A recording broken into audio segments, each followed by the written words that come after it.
had very little time to actually read where do you actually come from, all that. Where do you actually hail from? Minnesota. Minnesota. Uptown Minnesota. And where are you still living there? You know, you started at the age of 19, right? When you put your first albums together for Warner's. No, I was supposed to be 18, but I was 17. You were 17. Now, was it difficult for you to actually get a deal with Warner's at that age? It was difficult for me to produce my album at that age. They didn't want me to produce my own records for that reason. I thought I was young and inexperienced. So they got an executive producer on my first album. It was for you, right? And but the role that the executive producer had was just to supervise the whole thing.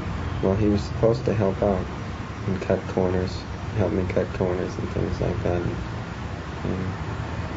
basically teach me the studio, but he didn't.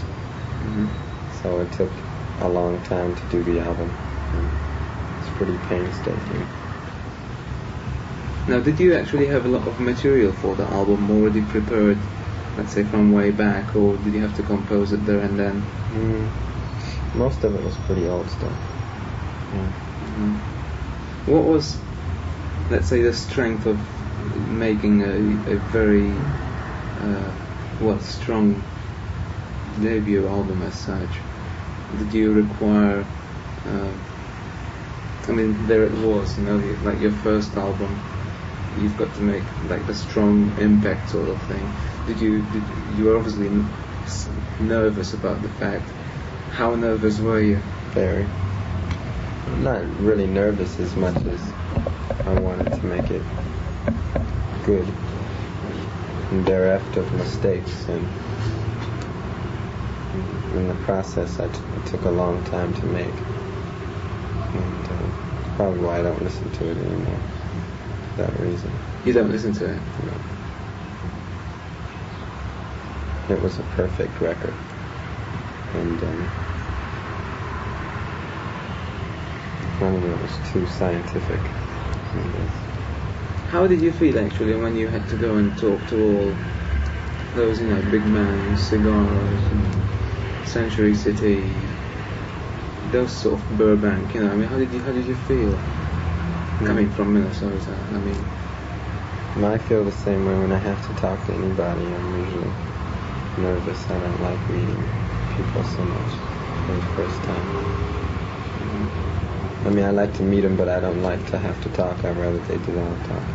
But I found myself answering a lot of questions and things like that. They didn't talk to me too much. I listened most of the time. It wasn't so bad. Did you actually have a manager then as well? So you had somebody to conduct the right deal for you? Now you've said that you didn't do too much talking. Do I get the assumption that you are not too keen on interviews as well? No, I'm not too terribly keen on interviews. What actually made you sort of shy away from interviews? Well, the first ones I did were a little strange. I got misquoted a lot, and a lot of people just didn't believe me. They thought I was either a fixation of someone's publicity stunts, or I was just a big liar or something. And I don't know, I had to deal with a lot of psychiatrists, so to speak. In what way were they saying that you were a liar? Well, I don't know. One thing, they don't believe this is my real name. Another thing, they don't believe the clothes I wear. They think I'm doing it to gain attention or something like that. Now I must jump from that to a track called Uptown on your album. Now that, I presume, is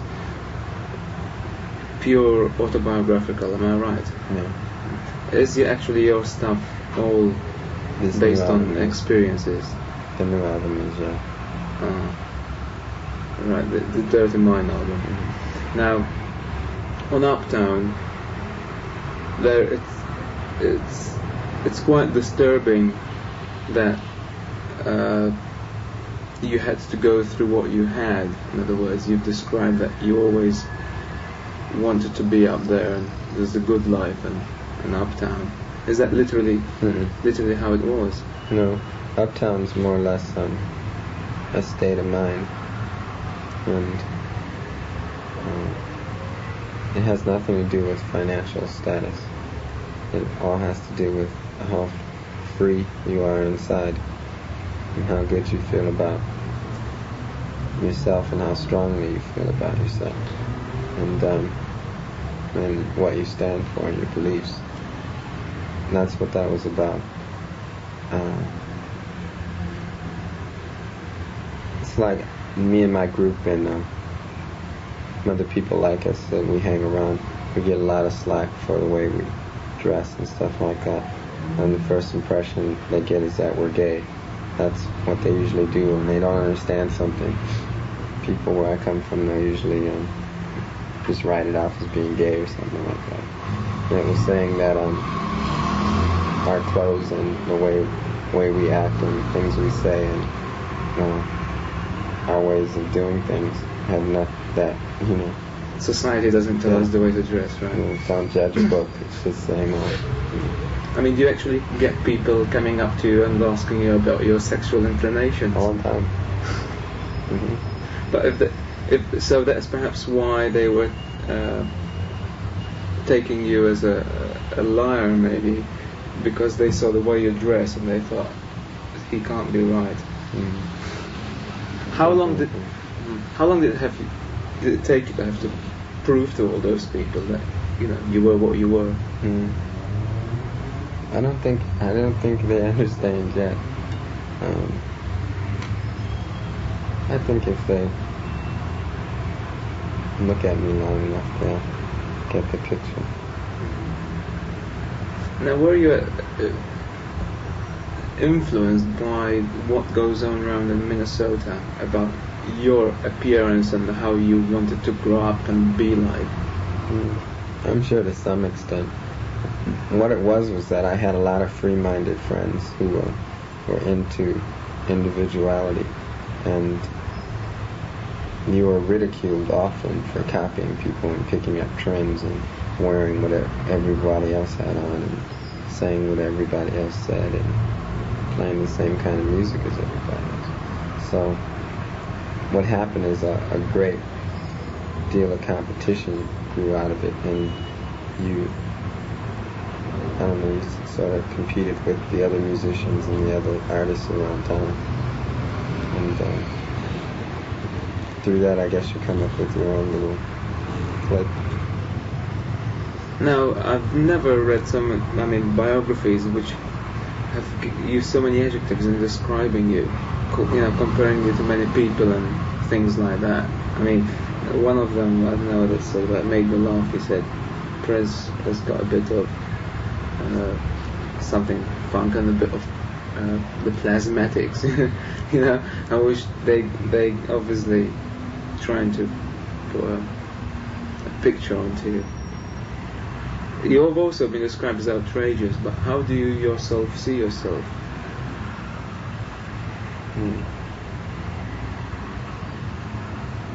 I never had to answer that question.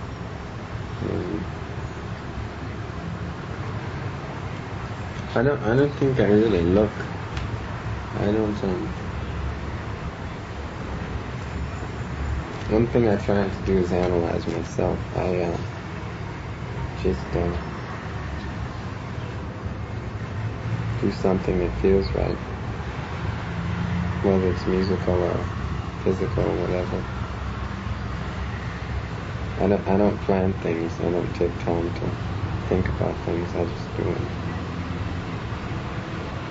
Sometimes I reflect afterwards. Sometimes I don't. I'm always looking for new outlets and new highs, I guess. Has there been moments that say after a gig and you say, geez, I was wild there?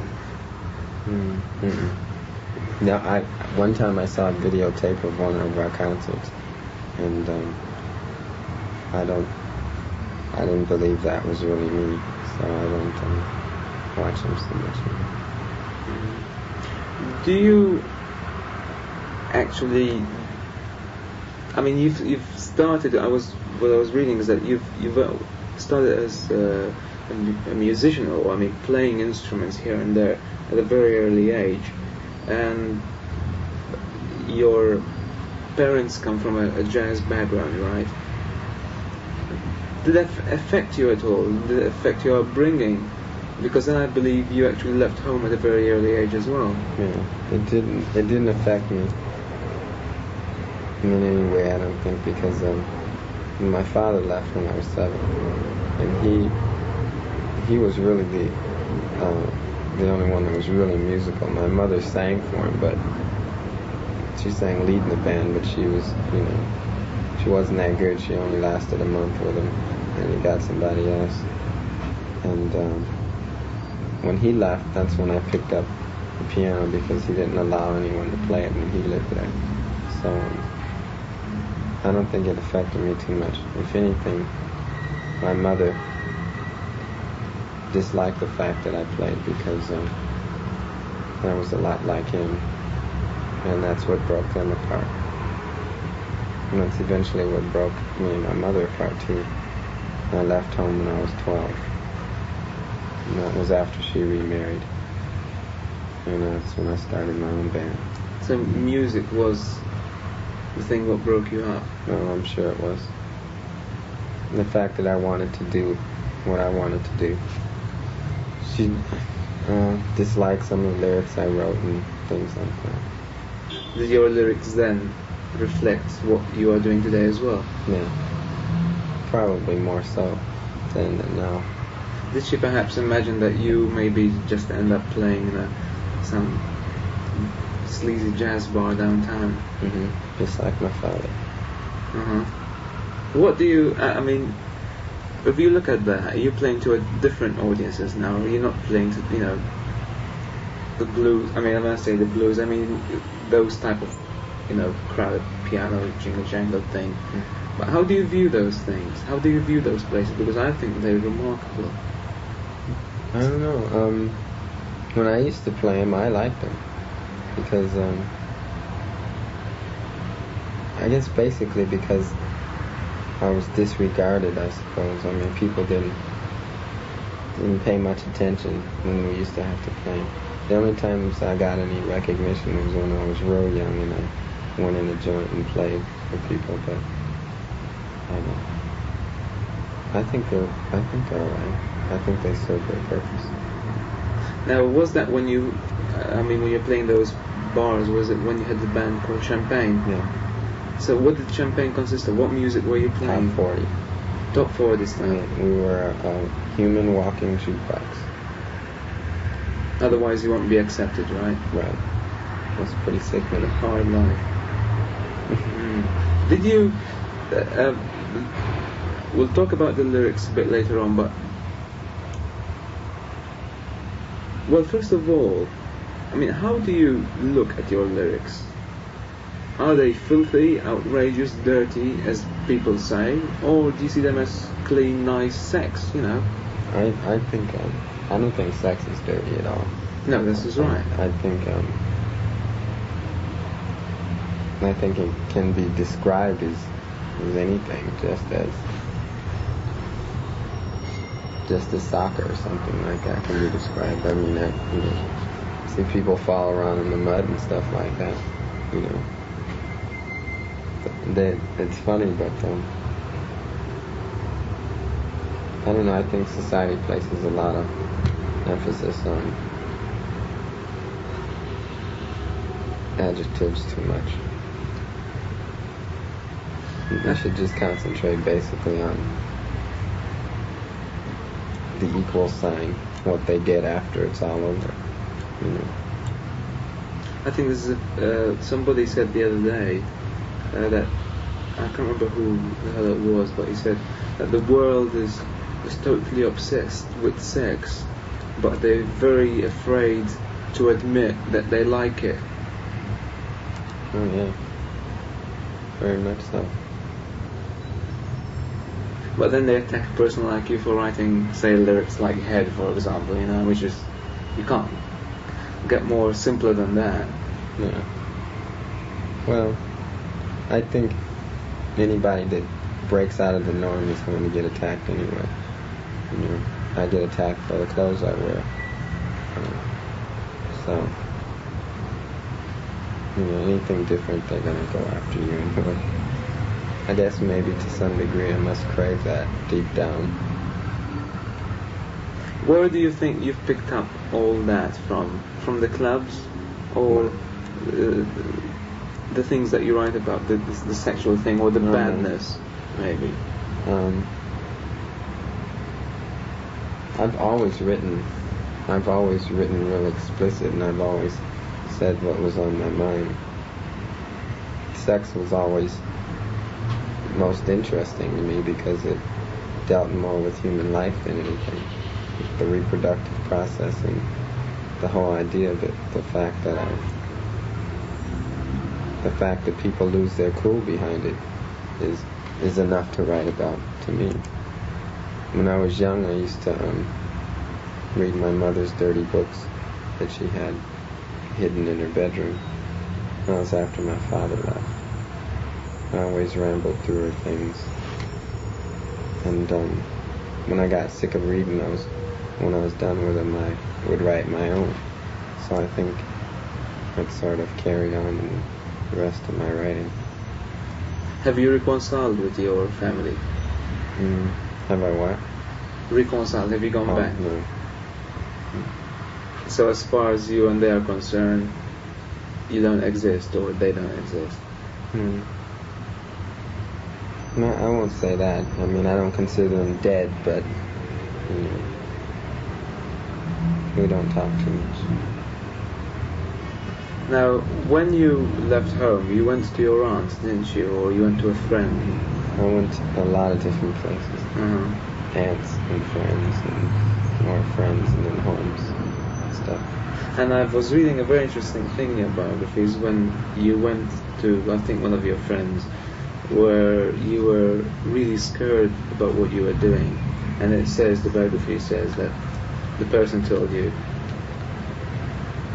is that girl still down there or something like that, and after she leaves, just lock the door, and you felt freedom from then on. Is that literally the time when you said, I can do what I like? Basically, yeah. Well, I was a little older then, and I realized that I'd been on my own for a long time, and I really wasn't. I mean, what I'm trying to say is that I was on my own, but I didn't know it. You know, it's like I was alone, but I guess I didn't realize it up until that point. When she said that, I realized that I was growing older and I was an adult. You know, and from then on, I did what I wanted to. What are actually your roots? I mean, you are not a black American, the black American. Where do you actually come from? I mean, your roots come from? Well, my father's black and part Italian, and my mother's Italian with something else in it. And that's basically it. Is it known publicly, your surname, or you don't reveal that? I think it might be known. Probably at home. My real name is Prince. That was my dad's name. My last name's pretty sickening, so I don't use it. Okay. Now, when you had, let's say, to present your show on stage and things like that, you obviously had thousands of eyes on you, people saying, well, let's see what he's like. And people were comparing you to comparing your vocals to Smokey Robinson, Curtis Mayfield, and all that, and your appearances, perhaps the moustache and the hair, a bit to Hendrix and a bit here and there, you know. How do you react to that? I dislike. I mean, they're nice people. I mean, Hendrix was great. Smokey is great. You just like it, though. Yeah, because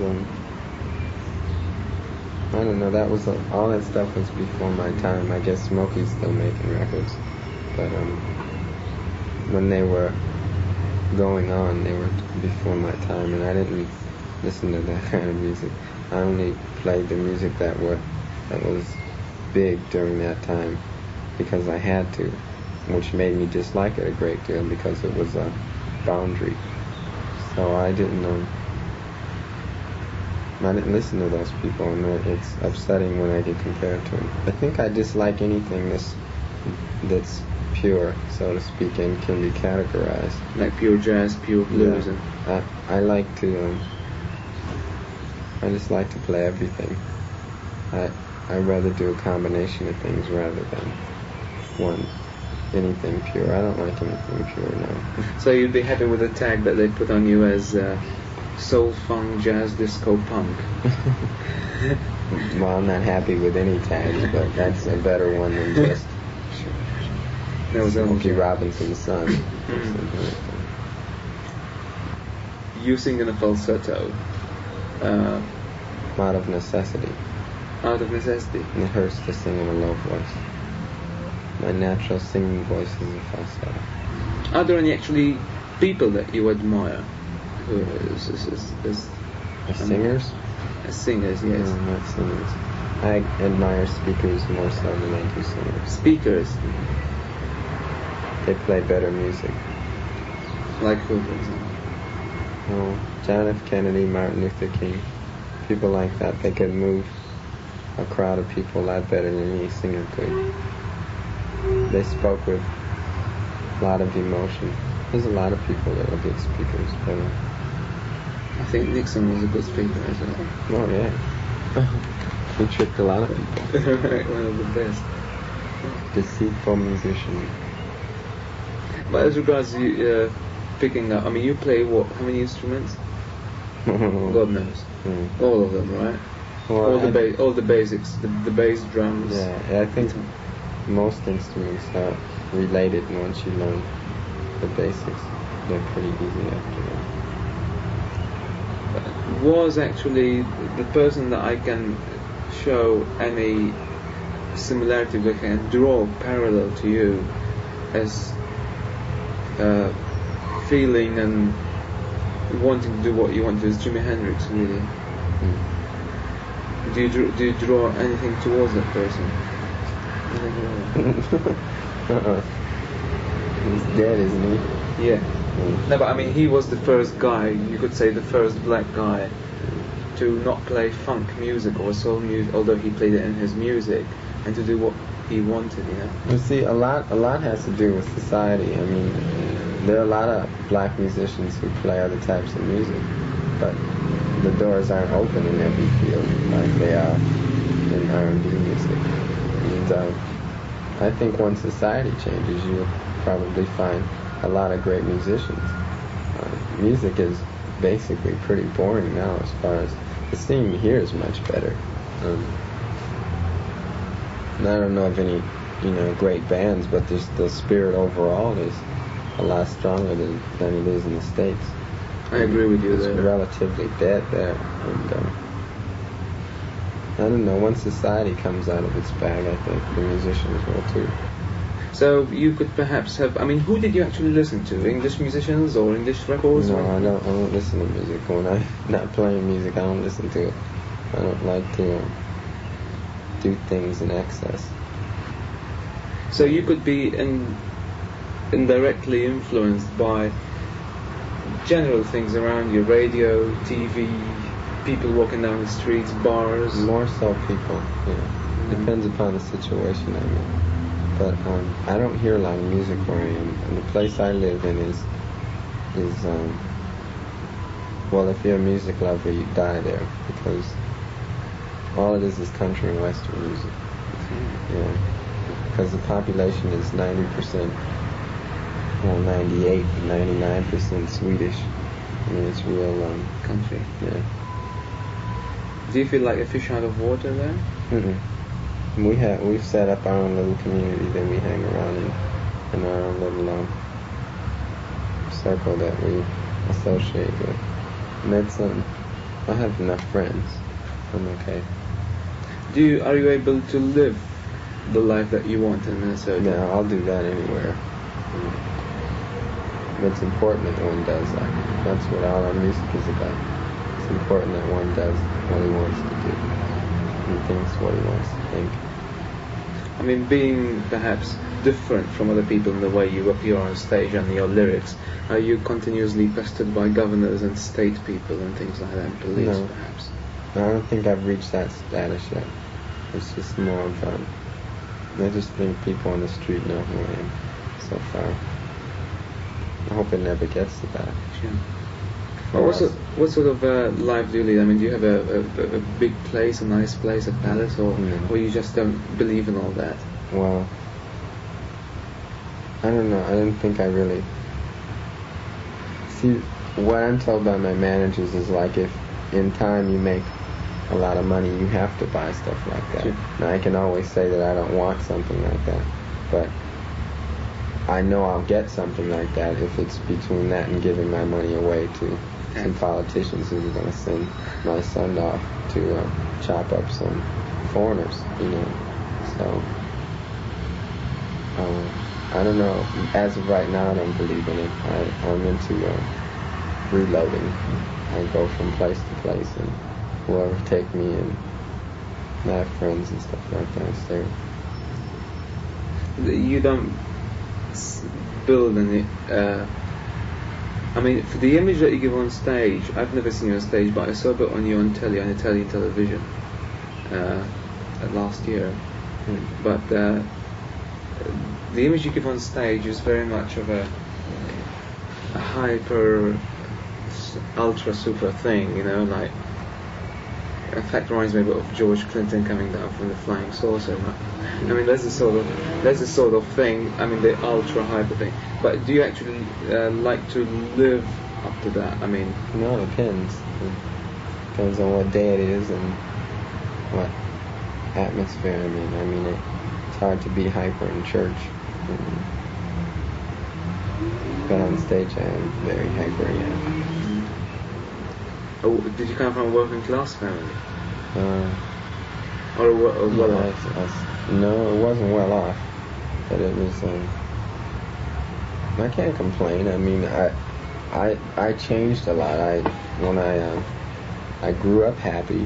I mean, I had everything I wanted, but I didn't want too much. I mean, we lived in a fairly nice home, and but practically every house around us was fairly nice. Once I ran away, though, it got pretty bad and dismal. But I grew used to that too. So you've tasted poverty as well? Oh yeah, yeah. I've definitely tasted that.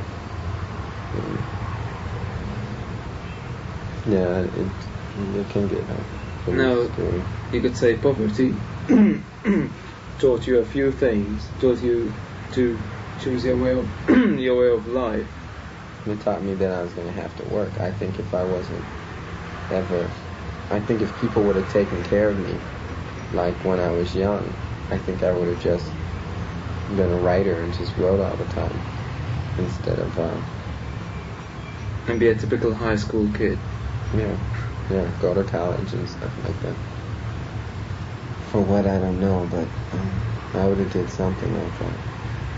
But because I was poor, it made me realize I was going to have to work. So that's what made me get into music, because it was about the best thing I could do.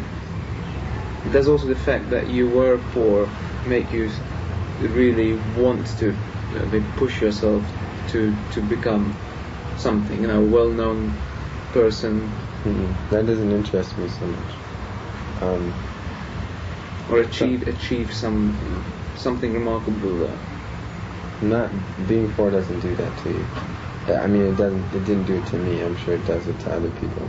I think a great deal has to do with my mother. My mother was a real go-ahead person, and my father is real leery about things. He doesn't jump like I am, but my mother's real hyper too, and I'm sure that's where I get it from. She likes it. She does everything, and she likes to do everything, and she likes to show people what she's done. So I think in some ways I'm like her in that respect. But being poor didn't do it to me. The only thing it taught me was that money would put food in your mouth, that's all. What sort of jobs did you do, Prince? What sort of jobs did you do? Didn't do it. I never worked. You never worked? Never worked. I would never work when I was young. I always, well, see, I started, though, once I got out of high school. I mean, you couldn't really do a job and go to high school at the same time as far as I was concerned. Once I got out of school, then I wanted to play music and write, so I didn't have time for a job. Do you see this as a job? Interviews, I do. No, I mean, I don't mean interviews. Your life now, performing, playing, making music. Only in the respect that you get paid for it, but it's not I don't consider it work. But you have to do it. Yeah, I don't have to do it. I do it because I want to do it. That's very important. Are you careful that you don't want to be trapped like, they were hurling Springsteen, the new Bob Dylan? Are you careful not to let the record company or the people who are associated with you promote you as a thing? I'm not, but I think my management is. I think they're very aware of that, and they're very intelligent. I don't think they'll let that happen. They don't like comparisons either. I'm with Steve sometimes, my manager, and if someone asks what kind of music I do, he says that you just have to see it. He can't really explain it. Yeah. And that means more to me than somebody comparing me with Bob Dylan or Bruce Springsteen or anybody like that. I mean, not that I don't respect those guys at all, but I don't know enough about them to sit up and say that I'm anything like them or better than them. Nobody's better than anybody. Everyone's different. I mean, how old are you now? I'll be 21 in June. You'll be 21? Jesus, when all those guys started, like Dylan, the people who they're comparing to you were still a baby, right? When they started. Well, I started listening to radio heavy when I was about 13. That's when I had a band, and I had to. That was then it was work. I have to admit it was work, because I had to take records and dissect them and take each part and teach it to each member of the band, stuff like that, and it was pretty sickening. So you had a producer's instinct at the time as well, right? Because that is a producer's instinct. I guess you might say that.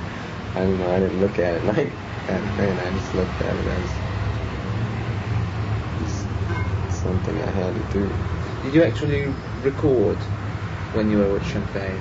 Well, we did a few demo tapes. They were pretty cheesy. I'm not going to say that. For our age, I thought they were excellent. I thought they were great, and I suppose if I heard them now, considering how young we were, they were pretty good arrangements and things like that. But there were new numbers, or the arrangements of the top 40 material that you had. There were some cover songs, and then there were originals, mostly originals.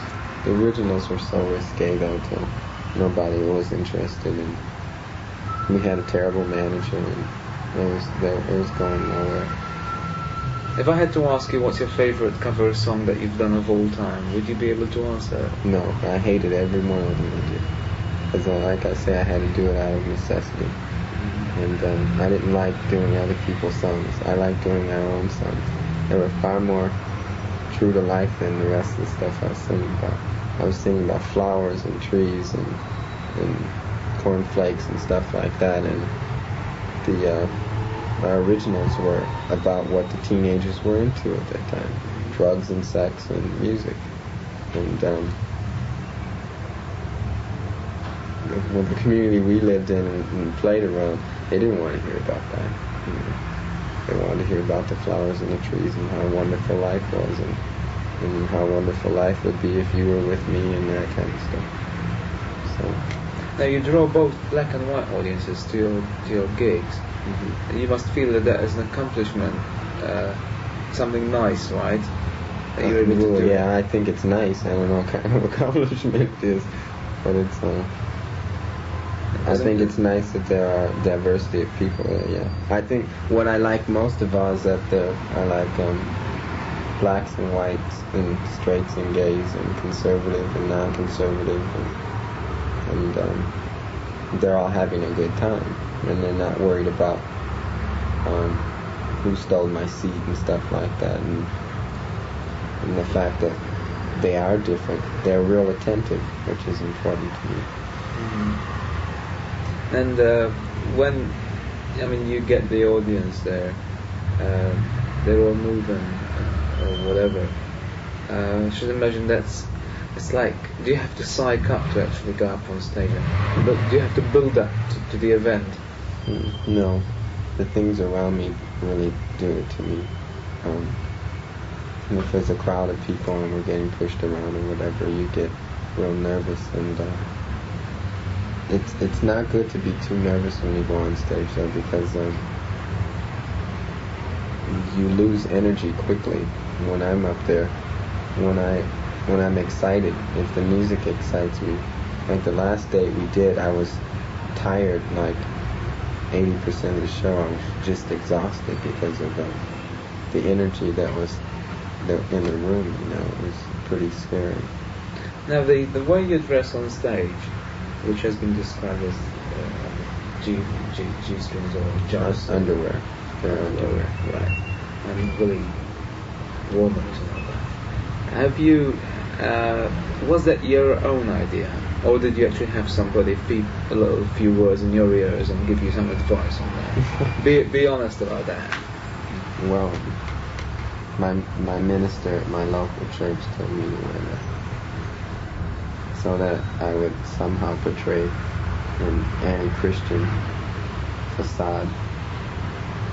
Now, I dress like that because I'm comfortable. And I go out sometimes like that. And it depends on how warm it is, of course. It's awfully warm on stage. It would be nice if everyone were nude when they walked in. And we could be the same. I mean, if God wanted us to wear clothes, we would have had them at birth, and they would have grew the same time we grew. You know? So I don't really believe in it so much. Did you actually go to church? Yeah, I used to. Till I realized that they were politicians too, most of the ministers. Would you rather live here than the States? I mean, you seem to be pretty impressed and, well, not impressed, but you like what's going on here. I like Europe a great deal. I've only been to Amsterdam and here. I like the spirit that's here. I wish there were some things I could bring back with me, you know, some of that spirit. But I like where I live, I guess, because of the people I know. And see, I have to admit though, where I live, just the small little area that I live in, is a lot like here, a lot like Amsterdam. And people are learning to like accept us. What did you do in Amsterdam? Just a holiday or? No, we played there. Oh, you played there. When was that? That was on Friday. Oh, I see. Oh, you mean just right now? Yeah. So this is your very first European visit, right? Your very first outside home? Yeah. I mean, you've now sort of like traveled the States. You've sort of, yeah, played here and there. What do you hope to accomplish? I mean, you obviously would love to hear your music played in Japan and everywhere else, right? You've got that. I should imagine that enthusiasm. Is it called enthusiasm? I should imagine. I think the one thing I get out more than anything is when I see a real loose kid come up to me at a gig or something and say that they really get into what we do and they understand it. See, it's different when they just buy it because their friends bought it and then they're dancing to it or whatever and singing the words. But I don't know, it's different when someone comes up to you and they're just as free-minded as you are and they believe in the same things you believe. And when you take off some of your clothes at the gig, they're doing the same thing. That's the difference. I think I get off more on that than anything. I know that this, as well as most things, other than whatever you can find in your mind, is really limited. So I don't know how much longer I'm gonna do it. I mean, maybe 2 or 3 more albums and I'll be done. Maybe not even that many. You know, I just want to do something else sometime. So it's like I don't look to accomplish any one thing. You know. What do you see yourself doing? It's something different. I don't know. In music, though? Not necessarily. Movies interest me. A lot of other things interest me. Painting and writing books and things like that. I think I'm into epic drama. So something that concerns that, maybe. You know, but that's the way I feel today. Who knows how I'll feel 6 months from now. So. Have you starred in films or taken roles or anything? I would never do that. I don't believe anyone can teach you an art. You know. But you've never been in a film? No. But you God, would? No. You would like to be in a film? I don't know. I think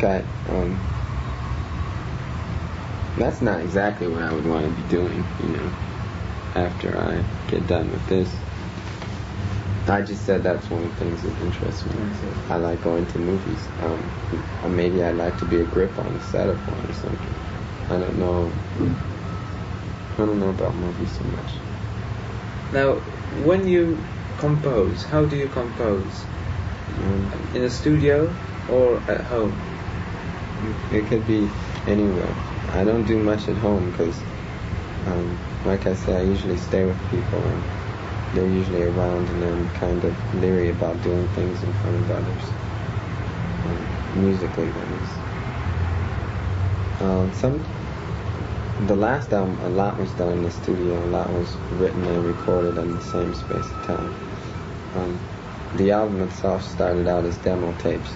That's how it's a little bit heavier than the last 2 I did because it's more me than the other ones. The other ones were a little more planned. I sat down and wrote a song rather than just singing.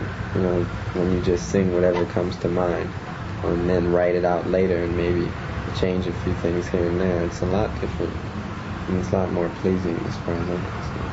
So a lot was done in the studio and some was done out on the street whenever I'm alone mostly. Now, do you actually, I mean, you must spend a lot of money or the record company on studio time for you. I have a place that is real raggedy and like the sound on the new album isn't that good. It's direct, but it's not, you know, it's not anything that will win any awards. But I don't want it to sound like that. So you still want it to sound rough? Yeah, just like it is, just like it really is. The album sounds a lot like the stage show. And the stage show is real rough. The only difference is that it's louder and harder edged. So, which makes it more aggressive. Now, people who have seen you live told me that you've actually touched on heavy metal live. Well, I like to do guitar solos, and I have a great guitar player who, so if you could, yeah, I mean, you could say he's pretty heavy metal. Classification. Heavy music, right? Forget heavy metal. Let's just say heavy music. And but why don't you use the musicians on stage for your album? I think I will the next one. I didn't before because the last record was done at Strange Hours, I don't know. I think it's rude to call people up at 4 in the morning unless their mom just died or something. And also because I wasn't sure if their heads were in the same space mine was, as far as where the song came from and stuff. And I think they understand a little bit more about the way I am, just from hanging out. You know, we understand one another. You know. So I think they'll probably do the next one. Prince, thanks a lot. Thank you.